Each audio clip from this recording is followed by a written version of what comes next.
Қолма-қол ақша ғана қабылдаймыз. Мобильді аударымдарға қатысты заң талқыланғалы бері кей кәсіпкерлер осындай амалға көшкен. Себебі олар тапқан табысын ашық көрсетіп, табыс салығын төлеуге құлықсыз. Ал әлеуметтік желіде тіпті телефон төлемдері үшін азаматтардан да ақы алады деген ақпарат тарап жатыр. Қаржы министрлігінің бастамасы кімдердің оң жаңбасына келеді? Кім ұтып, кім ұтылмақ? Аударымдарға қатысты ақпараттың ақ-қарасын тілшіміз Елдос Есенбол анықтады.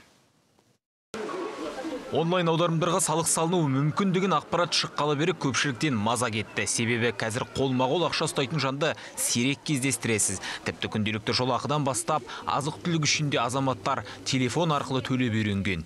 100%-ның 10% ғана қолма-қол ақшамен, 70% переводпен, аудармамен.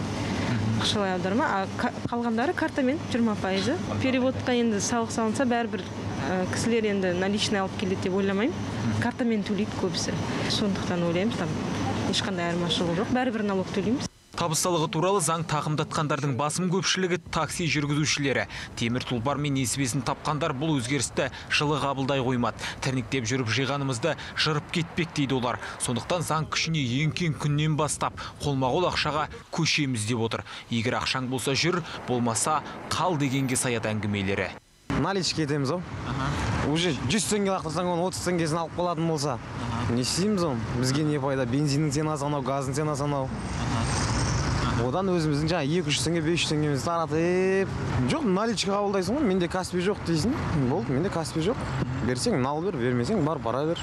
Көлік айдап қызмет қылатын ақтаулықтарға да бұл жаңалық ұнамаған сыңайлы. Егер зейнетақым асып тасып жатса, такси айдап не істеймін дейді мына тұрғын. Шыны керек, егер зейнетақым өзіме жетсе, көлік жүргізбей үйде отырар едім. Бір зейнетақыны жеткізе алмайтын болған соң осылай арасында жолға шығамыз. Сондағысы күніне табатыным бір 2500-3000 теңге. Адамдардан ақшаны аударма арқылы жасау оңай еді. Енді адамдарға амал жоқ, ақшалай бер деп айтатын шығармыз. Кей азаматтардың бұлай шала білінуі пандемия уақытында салықтан босап арқаны кеңге салғаннан дейді экономистер. Енді шынайы табысты көрсетіп, төлер уақыт келген кезде жауапкершіліктен жалтарғысы келеді. Егер қараусыз аударымдар жалғаса берсе, бұл елдегі шағын және орта бизнестің дамуына тежеу болуы мүмкін. Бұл мына көлеңкелі экономиканың бізде өсуіне әсер етіп жатыр. Салық төлеу бұл дүние жүзіндегі тәртіп. Азғантай 2%, 3% төлейді. Ол не деген мәселен бір 100 мың аса 2-3 мың ғана төлейді. Үйретуіміз керек шығар. Оған біздің мәдениетіміз, бұлай әдет-ғұрыптарымыз соған ертең бару керек.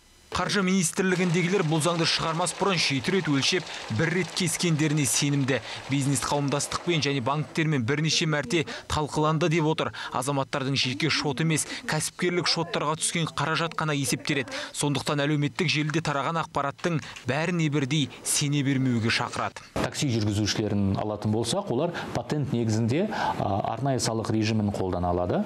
Бұл режим табысы жылына 10 миллион 300 мың теңгеден аспайтын жағдайда қолданылады. Кассалық аппараттар туралы айтатын болса, қазіргі уақытта бірнеше қосымшалар бар. Кәсіпкер онлайн кассаның мобильді нұсқасын жүктеп алып, заңды түрде оны пайдалана алады. Қайырлы күн. 472. Аударымдарға қатысты заң жобасын парламент мақұлдағанымен президент әлі қол қойған жоқ. Сондықтан кәсіпкерлердің даурығуына еш негіз жоқ. Заң күшіне енген күннің өзінде мораторий аясында 2023 жылға дейін табыс салығын төлеуден босатылған. Елдос Есенбол, Саят Тастанов, Асылған Сәменбетов, КТК.